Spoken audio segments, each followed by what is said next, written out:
Kakak, mau cobain produk terbaru kita nggak? Makasih Kak. Tapi ini enak banget loh Kak, chicken nugget. Oh, ada yang beef nugget nggak? Kita ada ayam sih Kak, tapi ini ada paketnya. Jadi Kakak bisa bawa pulang buat keluarga juga. Saya nggak pakai chicken nugget, saya pengen kenalan aja. Saya kayak pernah kenal deh sama kakaknya. Masa sih? Ini Kakak Irawati kan? Iya. Yang ya ampun lagi rame banget di Twitter itu kan? Apa Iya. kabar? Silakan duduk.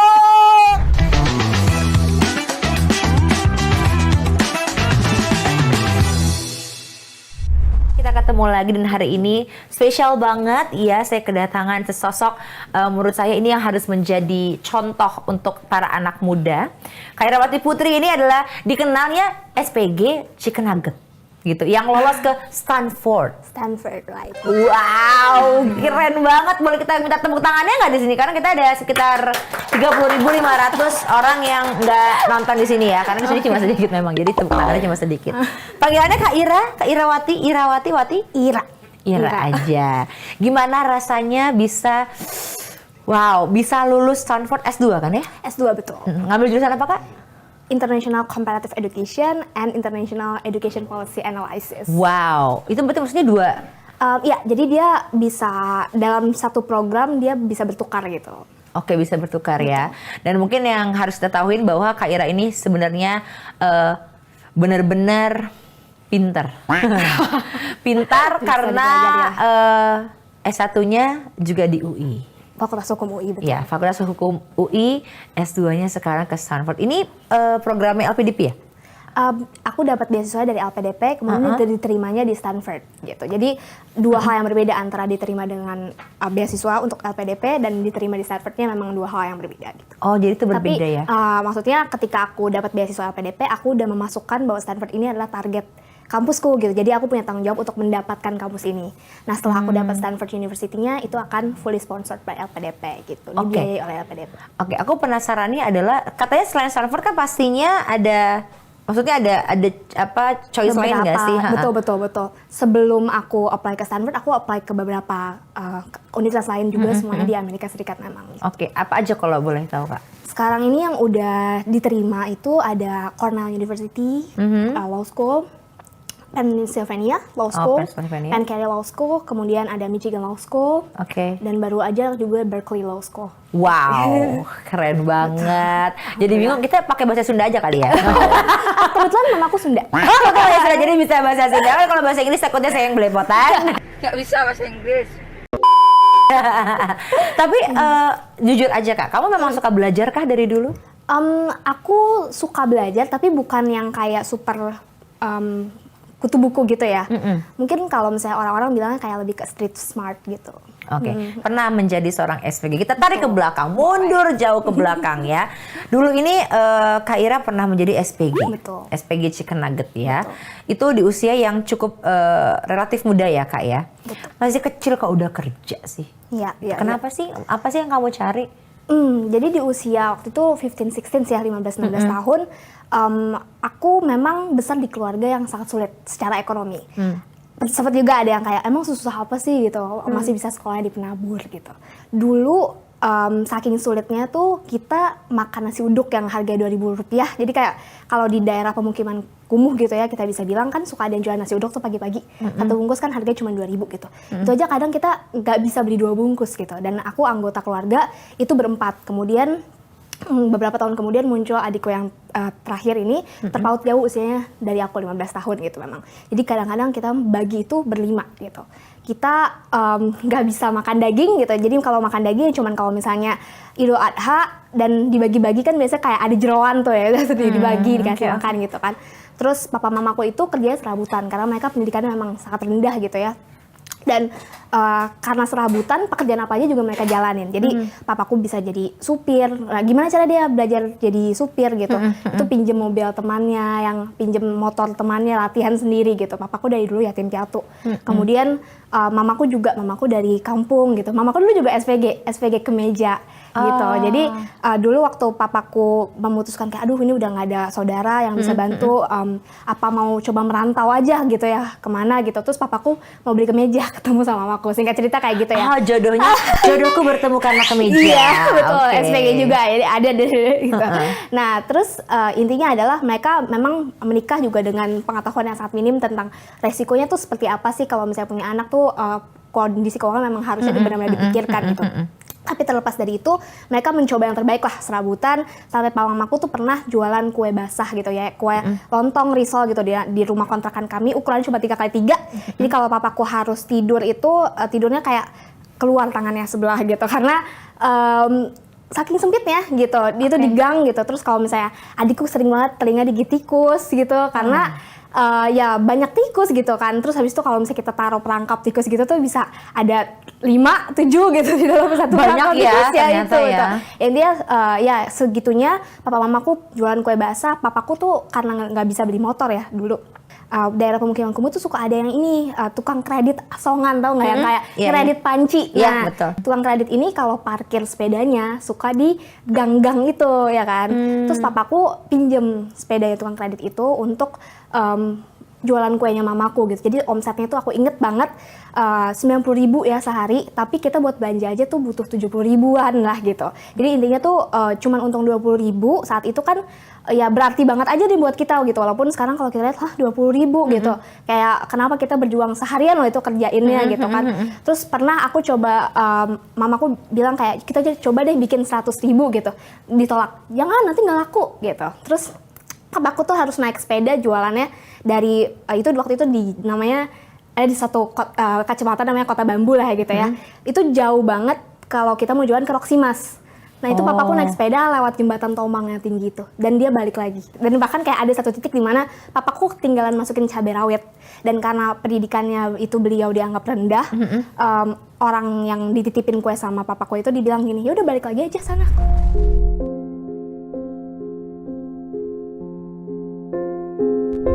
Papa mamaku tuh walaupun di balik kesulitan mereka, kita selalu apa ya, kayak kami cukup idealis lah gitu. Walaupun hidup kita susah gitu, hidup kami susah, pendidikan tuh harus nomor 1 gitu. Jadi walaupun kita nggak mampu, kita coba aja sekolah di tempat yang paling bagus gitu. Termasuk sekolah swasta SMP dan SMA aku gitu. Kita nggak punya uang, tapi kita bilang bahwa ini insya Allah bisa kita ikuti pelajarannya, minta keringanan gitu. Jadi dengan susah payah dan dengan merendahkan hatinya kita mencoba untuk ya udah memang kita butuh gitu, kita butuh bantuan untuk mendapatkan pendidikan yang terbaik dengan kondisi kita mungkin kita bisa mengikuti, kita yakin kita bisa ikutin pelajarannya, tapi memang kita belum bisa bayar gitu, minta tolong keringanannya. Dan alhamdulillah banget yayasan tersebut juga baik banget dan mau membantu gitu ya. Tapi memang ini sifatnya case by case, jadi aku juga nggak bisa menyebutkan berapa besaran keringanannya dan lain sebagainya, tapi saat itu memang sangat membantu aku gitu. Nah karena aku tahu nih ada pendidikan yang udah susah payah diperjuangkan oleh papa mamaku juga, ya udah aku ambil keputusan untuk aku bisa kok kerja dengan apa ilmu yang papa mamaku berusaha keras untuk memberikan, bukan lewat mereka ya, tapi lewat bagaimana mereka memperjuangkan pendidikan itu tetap bisa sampai untuk aku dan adikku gitu. Oke. Kamu tadi berapa saudara Kak? 3 ya, kamu nomor 1 paling besar. Berarti kamu tulang punggung. Bisa bilang harusnya menjadi tulang punggung gitu ya. Betul. Sejak itu aku jadi tulang punggung. Tadi kan kamu bilang pokoknya apapun dilakukan gitu ya, walaupun mungkin anggapannya kita susah tapi kita berhak untuk mendapatkan pendidikan gitu. Iya. Jadi kakak mencoba, kan di Penabur ya Kak ya, SMP SMA-nya. Iya, betul. Jadi orang mungkin ngeliatnya mampu sekolah di situ, tapi mereka tidak tahu seperti apa di balik itu. Saat kamu bersekolah, kamu mengalami pembulian atau diskriminasi atau apapun itu? Enggak sama sekali sih ya sebenarnya. Tapi dulu kan aku nggak pernah beli baju baru. Jadi sama sekali aku baru mulai beli baju baru tuh aku ingat banget 2017. Aku baru bisa mulai ngumpulin uang untuk bisa beli baju di Depok Town Square. Oke. Iya, intinya aku nggak pernah pakai baju baru dan selalu dari hasil sumbangan atau donasi gitu kan, dari saudara-saudara yang lebih kaya dan lain sebagainya dan lebih mampu gitu. Jadi kalau misalnya ada undangan ulang tahun ya, biasanya dulu kan usia-usia segitu lagi pada sering ngerayain ulang tahun. Aku tuh nggak pernah mau ngasih tau aku ulang tahunnya tanggal berapa gitu, karena aku takut nanti ditagih kayak kok nggak traktiran sih gitu ya. Terus ada juga sih masa-masa denial. Menurut aku itu kalau aku lihat lagi ya itu wajar, karena ada umur 15-16 tahun dimana kita merasa kita ada di lingkungan yang jauh berbeda dengan lingkungan kita sebenarnya. Ada rasa dimana kita takut dipandang rendah orang kan. Jadi aku suka kalau misalnya teman-teman cerita aku liburan kemana gitu, terus aku akan bilang iya ya papaku lagi agak kesulitan aja, tapi nanti kita akan liburan gitu.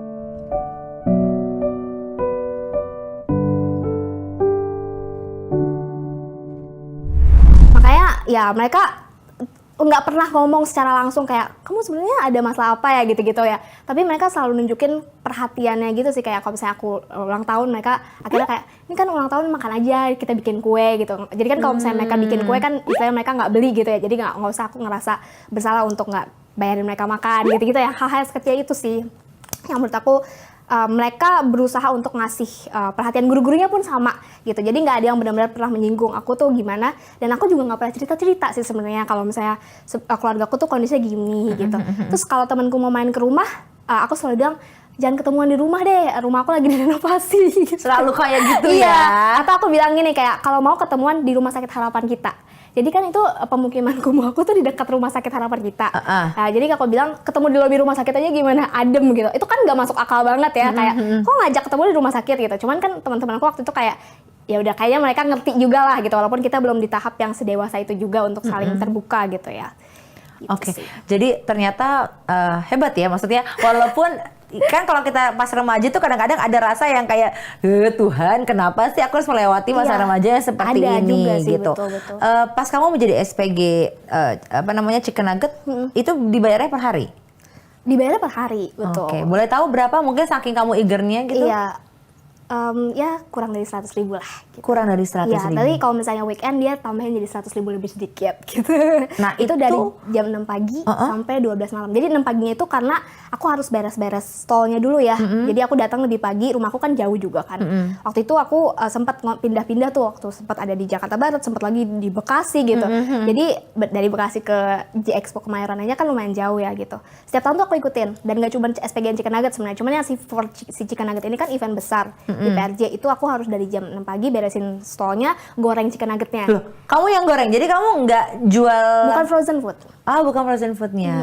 Jadi order dulu ke gudang berapa yang aku kira-kira harus goreng dan harus jual ya. Jadi kalau misalnya nggak laku ya aku harus bayarin. Makanya kalau misalnya Seriusan? Iya. Oh my god. iya, jadi kalau misalnya aku harus hati-hati nih kalau aku ngelihat hari ini kayaknya sepi, jangan beli kebanyakan lah gitu. Jangan beli kebanyakan supaya nanti kalau digoreng semua laku. Kalau misalnya nggak laku gitu sampai malam apes gitu, ya aku akan paketin. Makanya tadi kalau misalnya aku tawarin tuh, aku akan bilang kayak ini lebih murah kok, harusnya harganya misalnya 1 tusuk 5.000 gitu. Itu dibentuk jadi sate ya by the way chicken nuggetnya gitu. Terus habis itu nanti aku bilang nih ini 10.000 dapat 5, harusnya 10.000 2 gitu ya. Yeah. Asalkan nggak rugi aja gitu. Jadi harus laku gitu. Harus dibeli gitu. Betul, jadi aku goreng, dan itu kondisinya pas aku tahun terakhir SPG-an di PRJ, itu aku harus ikutin si SBMPTN dan SIMAK UI. Jadi aku nggak bimbel, aku kerja di bulan-bulan itu. Sambil belajar pasti Sambil ya? belajar ya. Buku kuning, kalau tahu pasti masuk UI yang 50.000 itu. Aku belajar itu dari dari situ. situ? Betul, literally cuman dari situ aja. Jadi kalau misalnya lagi nungguin gorengan, aku duduk gitu kayak belajar gitu. Tapi untuk uangnya sendiri dari hasil kamu menjadi SPG, kasih ke orang tua atau itu memang untuk kamu tabung untuk kuliah atau untuk apa? Awalnya kan aku pikir kayak aku masih punya nggak ya harapan untuk aku ikut bimbel gitu. Jadi aku pengen coba kerja supaya nutup juga nih buat kalau misalnya aku mau bimbel. Tapi nggak kekumpul gitu. Jadi waktu itu aku pakai buat bayar kontrakan gitu. Bayar kontrakan pokoknya tambah sulam lah. Aku juga nggak hitung-hitung yang kayak oh aku sebulan harusnya kasih orang tua aku berapa. Pokoknya secukupnya yang penting nggak ada tanggung jawab untuk ngutang ke orang lain gitu. Jadi aku sebisa mungkin memenuhi kebutuhan keluargaku gitu. Jadi aku nggak hitung-hitungan sih memang. Oke. Adik-adik putus sekolah atau? Nah, jadi yang tadi kan sempat dibahas kayak penabur tuh ada sangkaan di mana kita dianggap mampu gitu ya. Waktu aku kelas 12, adikku kelas 10, adikku putus sekolah. Karena walaupun udah dapet keringanan, nggak ada uang gitu, nggak cukup. Aku mau coba kerja apa-apa, ya nggak cukup gitu uangnya. Terus akhirnya adikku sempat putus sekolah, dan aku waktu itu datang ke satu yayasan yang katanya bisa membiayai anak yang tidak mampu gitu. Aku jalan kaki sama adikku gitu ke yayasan tersebut, cukup jauh dari rumah. Aku bilang kayak ini adikku dari dulunya bersekolah di sini tapi putus karena kondisi ekonomi kami nggak memungkinkan lagi gitu. Langsung dibilang kayaknya kalian mampu deh gitu, kalian kan di sini gitu. Jadi belum ada investasi lanjutan, udah langsung dipatahkan gitu. Makanya dari pengalaman itu, biasa aku pulang lagi kan, pulang dengan gontai lah gitu. Jalanin, aku inget banget kayak lewatin kali gitu. Terus kita kayak oh my god, ini kita dianggap mampu gitu. Padahal mereka nggak tahu nih sesusah apa nih kita saat itu. Seperti bagaimana? Gitu. Makanya dari pikiran itu sekarang kan aku punya yayasan namanya Estafet Kebaikan gitu. Aku selalu pengen memastikan bahwa kita melakukan investigasi yang tepat gitu supaya memang target kita tuh yang kita harusnya bantu mereka benar-benar bisa kita bantu gitu. Jangan sampai ada orang-orang yang merasakan seperti aku dan adikku dulu gitu, ditolak hanya karena mereka punya asumsi bahwa ini orang sepertinya mampu gitu. Dan itu juga sebenarnya kenapa aku berusaha mengklarifikasi hal-hal terkait dengan sekolahku itu di internet. Bukan karena aku peduli dengan image aku, bukan. Tapi aku nggak pengen ada orang-orang yang kena dampaknya gitu. Kalau misalnya mereka kebetulan adalah orang-orang yang seperti aku gitu, yang tidak terlihat gitu ya, bahwa ini sepertinya menjalani kesulitan. Jadi kayak orang-orang yang melawan pertarungan mereka secara diam-diam gitu, padahal sebenarnya butuh dibantu gitu. Aku nggak pengen orang-orang merasakan hal yang sama. Jadi kamu membuka lah foundation tadi Estafet Kebaikan. dari mulai Aku bikin dari 2018. 2018. Waktu itu, waktu adikku bisa balik ke PTN lagi. Jadi adikku ikut paket C, dan ketika adikku ikut paket C mau ikut SBMPTN itu ada temenku yang ngebantuin, dia ngasih bantuan 400.000 jumlahnya untuk adikku les online. Waktu itu kan aku masih belum bisa secara stabil mengasih les segala macam ke adikku gitu ya. Dan adikku itu IPA, aku tuh IPS, jadi aku nggak bisa ngajarin dia gitu. Kamu IPS? Aku IPS. Terima kasih Tuhan, menunjukkan bahwa anak IPS juga bisa pintar. Wes, terima kasih.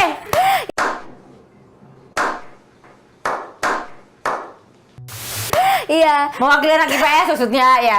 IPS juga. Banyak anak IPS di sini. Ya, jadi waktu itu adikku dibiayai sama temenku itu, terus abis itu waktu aku bilang aku akan ganti ketika aku dapat pekerjaan gitu 400.000. Terus dia bilang nggak usah, kamu kasih lagi ke orang lain gitu yang membutuhkan seperti kamu. Jadi itu kenapa aku bikin Estafet Kebaikan, buat mendanai pendidikannya si anak jalanan. Karena si anak jalanan itu menurut aku mereka tuh kayak kelihatannya baik-baik aja gitu ya. Mungkin kita nggak jarang sekali melihat anak jalanan nangis di tengah jalan, ya kan? Mereka kelihatannya kayak ceria-ceria aja gitu. Tapi ya sebenarnya banyak banget kompleksitas isu di mereka gitu. Makanya kenapa menurut aku sangat bisa relate on a very personal level dengan si anak jalanan itu ya gitu.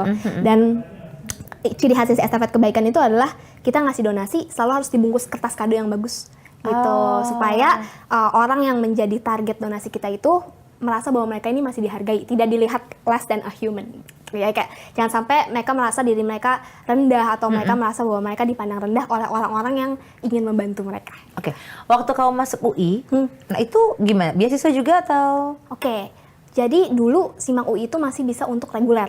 Gitu ya. Jadi kalau misalnya aku lulusnya di jalur SIMAK UI, di SIMAK UI itu aku ikut di jalur reguler, masih berhak untuk mengajukan biaya operasional pendidikan berkeadilan. Aku kurang tahu persisnya sekarang seperti apa, tapi dulu itu kan orang suka beranggapan kalau SIMAK UI pasti mandiri, biayanya mahal gitu. Enggak, SIMAK UI aku waktu itu aku masuk ke jalur reguler, pilihan pertamaku Fakultas Hukum UI.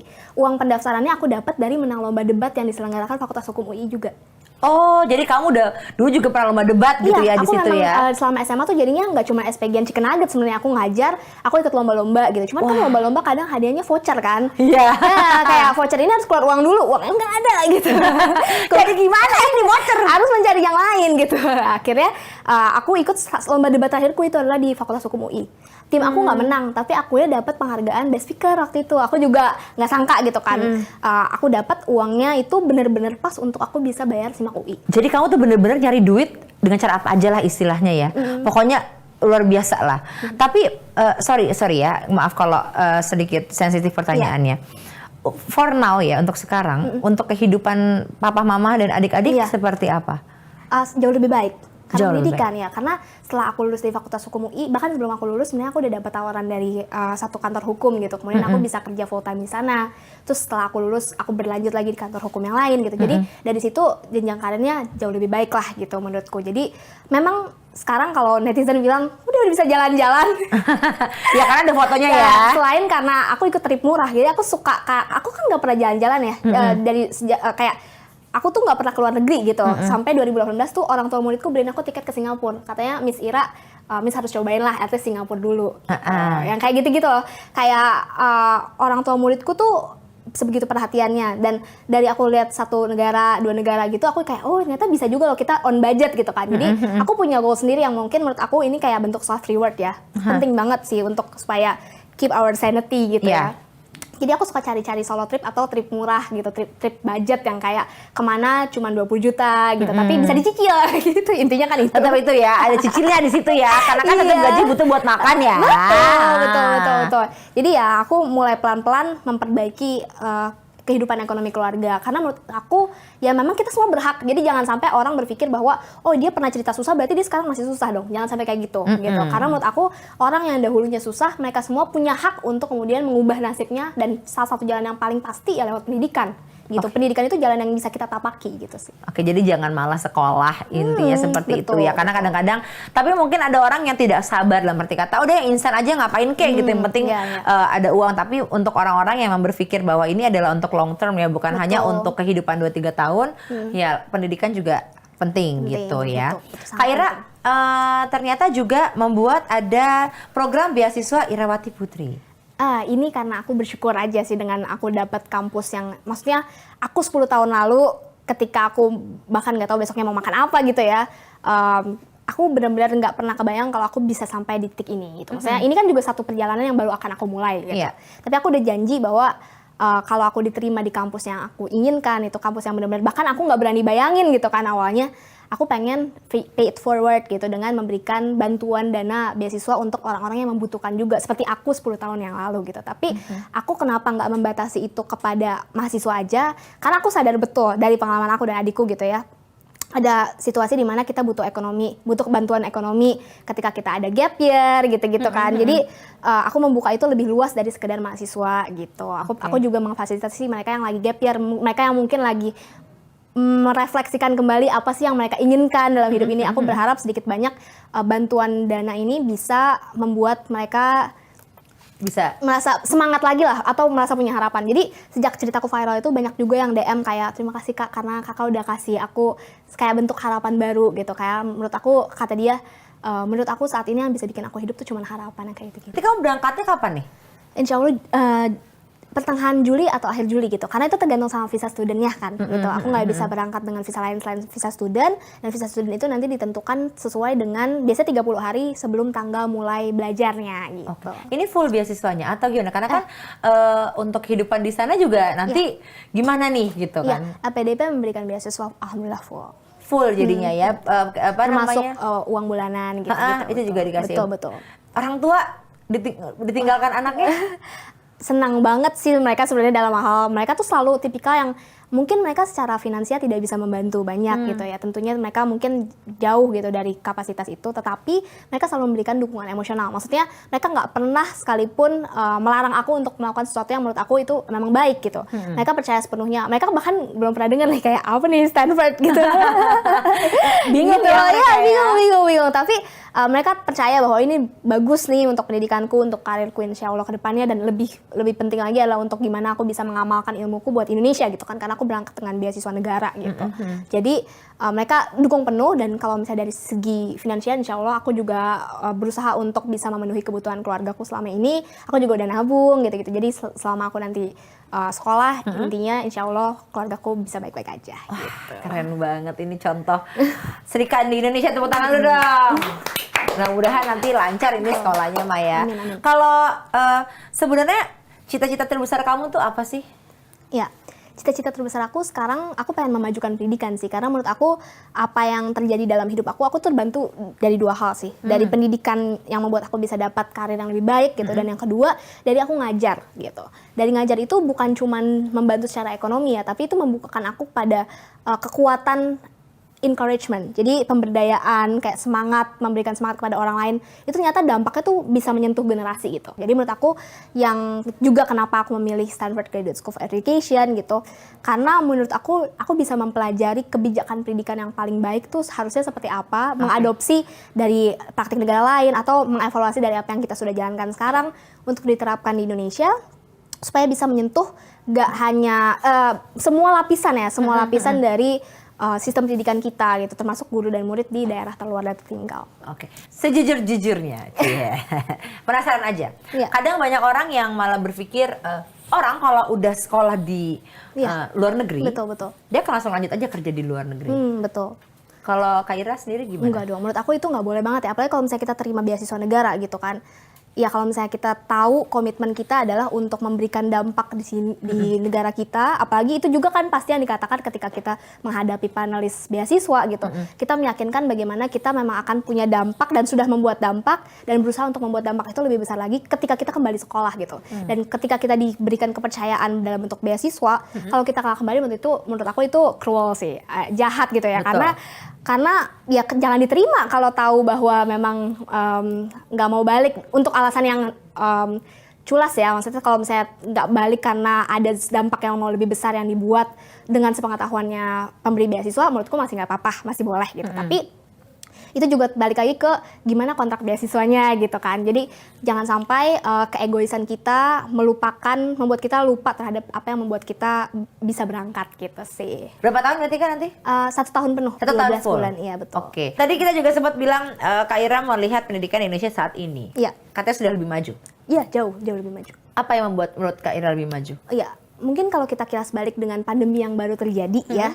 Pandemi yang baru terjadi ini ada isu yang namanya learning loss gitu. Ketika nggak semua siswa itu siap untuk belajar dari jarak jauh atau lewat daring gitu. Tapi inovasi pendidikan kita secara digital itu berusaha untuk mengakomodasi hal tersebut sebenarnya. Jadi aku suka bagaimana kebijakan pendidikan kita sekarang itu sebenarnya cukup sensitif ya. Walaupun kita mengembangkan satu inovasi, tapi kita memastikan bahwa orang-orang yang ada di daerah tertinggal pun tidak ketinggalan gitu. Dalam artian ketika kita meluncurkan satu aplikasi, kita memastikan edukasinya bisa berjalan dengan baik, aplikasi tersebut bisa di-download oleh orang-orang yang mungkin kuota internetnya sedikit atau kekuatan internetnya tidak cukup gitu, tidak kuat gitu.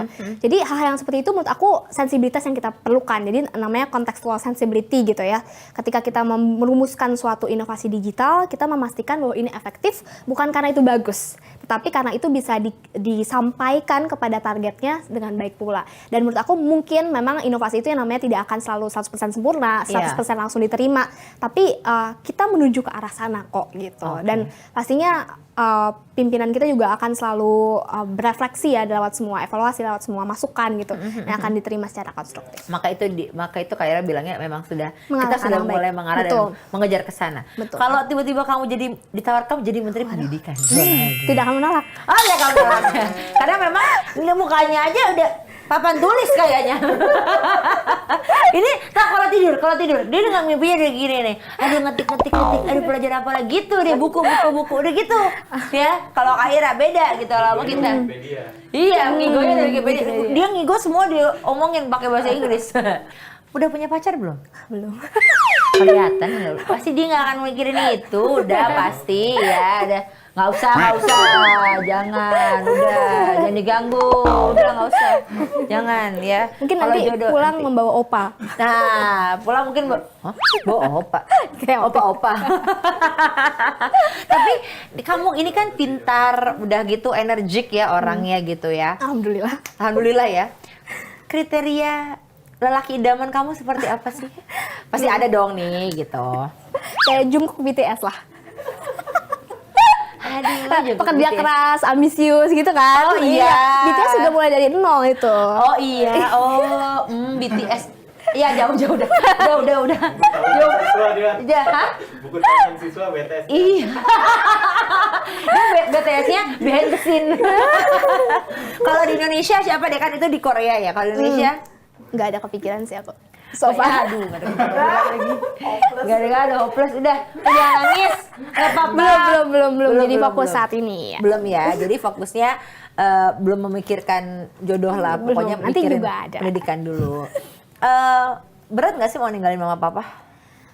Sebisa mungkin aku berusaha menyikapinya secara rasional ya. Jadi aku mempersiapkan secara misalnya finansial karena aku tulang punggung, jadi aku harus mempersiapkan dana darurat, tabungan gitu ya. Aku juga belakangan ini belajar mengenai financial literation ya, kecerdasan finansial supaya aku bisa mengelola keuanganku dengan baik gitu. Aku berusaha untuk menjamin bahwa nanti adik-adikku tetap bisa lancar nih sekolah dan kuliahnya. Alhamdulillah adikku yang tadi aku cerita juga sekarang bisa lanjut lagi di salah satu perguruan tinggi negeri gitu, lulus dari SBMPTN-nya dan sekarang semester terakhir. Doain juga semoga cepat lulus. Wah, amin, luar biasa ya. Tapi yang paling kecil kan masih jauh tuh. Masih jauh, betul. Sekarang Masih jauh, sekolahnya masih di sekolah negeri sih, alhamdulillah gratis juga gitu. Dan adikku ranking 1, yang kecil juga ranking 1 terus dia. Wah, ini bisa membuktikan bahwa orang tuanya gitu ya. Walaupun mungkin tadi ceritanya Kak Ira, orang tua saya pendidikannya rendah Betul, gitu. memang. Tapi sebagai anak ternyata anak-anaknya bisa membuktikan bahwa mereka ini tidak melihat orang tua seperti apa, mereka harus menjadi lebih baik dibanding orang tuanya. Betul. Itu Iya yang kan? selalu dikatakan papa mamaku juga sih. Pokoknya kita jangan nyalahin lantai deh kalau nggak bisa nari gitu.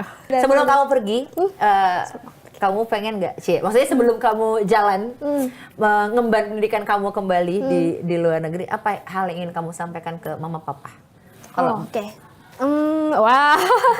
Wow, aku sih bukan tipikal yang kayak emosional gitu ya, tapi aku mau bilang terima kasih karena papa mamaku selalu mengupayakan segala yang terbaik gitu ya untuk mereka di luar keterbatasan mereka. Dalam artian mereka lebih dahulu merasa dirinya direndahkan, mungkin bahkan oleh orang-orang terdekat mereka gitu ya. Karena mereka, aku tahu papa mamaku tuh dulu sering dibilang kayak, udah kalau misalnya nggak mampu anaknya taruh di panti asuhan aja gitu.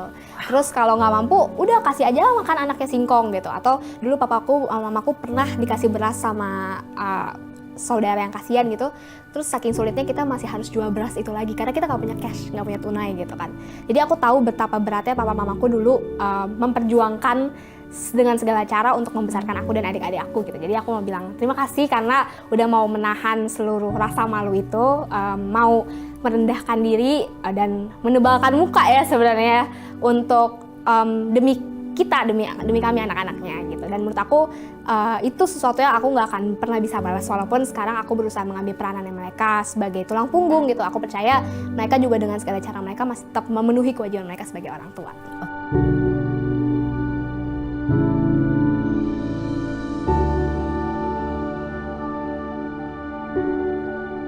tetap nih ya, kalau misalkan kita, kalau bisa apa? Mirip Zara katanya. Banyak banget yang bilang kayak gitu. Zara JKT48 ya.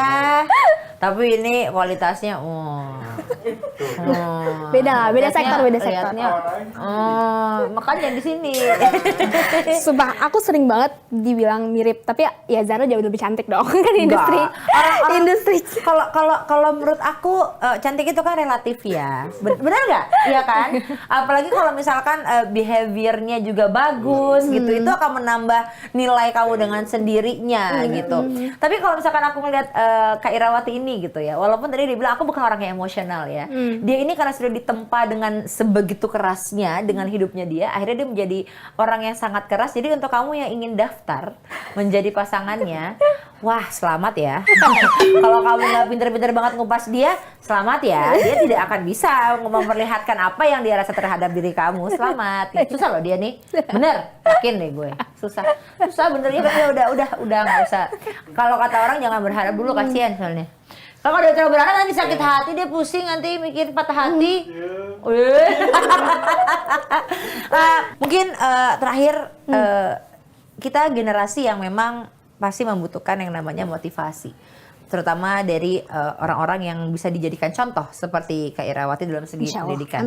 Amin ya. Kamu boleh dong kasih motivasi ke adik-adik. Boleh. Mungkin motivasi yang aku sampaikan itu aku pengen lebih realistis ya. Dalam artian ketika aku tahu aku lahir dari latar belakang yang sangat sulit, jadi aku tahu rasanya bagaimana dalam keadaan tersebut. Kadangkala kita tuh nggak bisa mikir terlalu jauh, kayak kita nggak bisa ditanya 5 tahun lagi, 10 tahun lagi mau ngapain gitu. Dan itu nggak apa-apa gitu, karena kita punya prioritas yang harus kita perjuangkan dulu saat itu gitu. Jadi nggak harus segala sesuatu itu kita ketahui dan kita impikan. Berani bermimpi besar itu nggak harus dari sekarang gitu. Tapi coba lakukan apa yang terbaik yang dalam kendali kita sebisa mungkin hari demi hari gitu. Kadang masa depan itu masih jauh banget, kelihatannya gelap gitu. Tapi coba sedikit demi sedikit pakai apa yang ada di sekitar kita untuk menerangi jalan menuju ke sana gitu. Dan menurut aku pendidikan itu adalah salah satu jalan yang paling pasti, yang jalan itu tuh terbuka gitu. Maksudnya dengan segala kebijakan pendidikan kita yang kita miliki saat ini, ada pendidikan yang bisa diakses dengan gratis untuk pendidikan wajib belajar kita, itu adalah jalan yang sangat mungkin untuk kita tapaki untuk mengubah nasib. Jadi itu bukan sesuatu yang jauh gitu. Dan ketika nanti kalau misalnya di tengah jalan kalian menemukan kesulitan, nggak apa-apa untuk ngetuk pintu. Maksudnya ngetuk pintu itu tuh minta tolong orang gitu, minta tolong orang tuh, dan nggak harus selalu berharap bahwa orang itu akan selalu membantu. Of course, ya kan. Jadi kayak kalau kita ngetok pintu belum dibuka sekali nggak apa-apa, coba ketok lagi, ketok berkali-kali gitu. Tapi kalau misalnya belum dibuka juga, kita pindah ke pintu yang lain gitu. Dan aku percaya sih bahwa it takes time, but certainly possible. Jadi segala sesuatu itu memang butuh waktu, nggak akan langsung hari ini susah besok langsung sukses gitu, nggak mungkin. Memang akan ada prosesnya, ada waktu yang kita perlukan, tapi itu masih mungkin gitu, pasti mungkin. Kemungkinannya seperti apa? Jangan dulu kalau berpikir bahwa kalau misalnya mungkin gagal, jangan dilabel sebagai kegagalan gitu. Kalau gagal ya atau tidak berhasil, itu artinya cara untuk menavigasi diri lagi sih ke arah mana yang kamu benar-benar butuh dan memang baik untuk kamu, karena rencana Tuhan pasti paling baik. Keren. Itu deh, semua itu butuh waktu, it takes time ya. Siapa tahu kamu lihat Kak Ira mungkin gak pernah berpikir bahwa tadinya dia menjadi seorang SPG Chicken Nugget, tapi dia akan segera berangkat untuk makan Chicken Nugget di Stanford. Kita kan gak ada yang tahu, bener loh. Ya kan, kalau di sana makannya kan yang praktis-praktis ya Kak ya. Nggak ada kayak kita tiba-tiba ada warung pecel ayam, nggak gitu konsepnya di sana. Semuanya praktis. Chicken Nugget itu apa, burger ya kan. Jadi kita nggak ada yang tahu jalan ke depan. Yang tadi Kak Ira juga bilang, mungkin di depan kita tuh masih kelihatannya wow, suram banget gitu kan. Tapi ternyata kalau kita bisa mencari cara untuk meneranginya, akhirnya akan terang juga. Ya, oke, Kak Ira, thank you banget udah mau datang ke Kode, thank you banget. Dan mudah-mudahan hari ini juga episode kali ini bisa menjadikan sebuah inspirasi untuk pemirsa Kompas semuanya. Kalau gitu saya udah jadi pamit ya, karena saya mau ke Stanford ikutan sama Kak Ira ya. Let's go. Bye. Silakan Chicken Nugget. Silakan makan Chicken Nugget, makan ini juga boleh.